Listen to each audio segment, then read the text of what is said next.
The simple truth is that this is an executive presidency. It's not.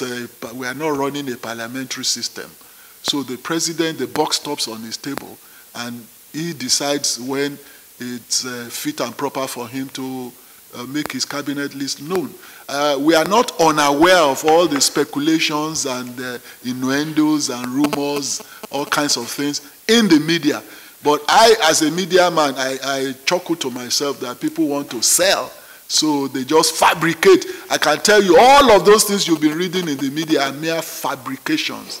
There is no iota of truth in all of those things. When the president is good and ready, you will be the first to know about his intentions. The date has not lapsed, right?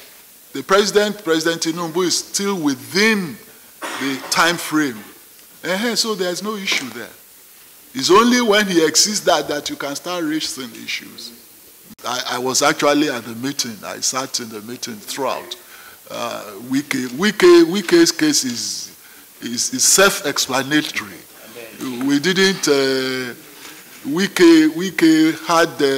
I think it was the tempestuous nature of the PDP internal political wranglings that caused Wike's issue, and you are all aware of that. If, as a political party, your enemy is fighting himself, you reap whatever gains from it without lifting a finger. That's what happened. I don't think that is even very germane. I think we should only commend them for being quite honest and sincere with their views, because there are some of the opposition people who also acknowledge these very laudable initiatives of the president, but are too prejudiced or myopic or parochial to acknowledge it publicly.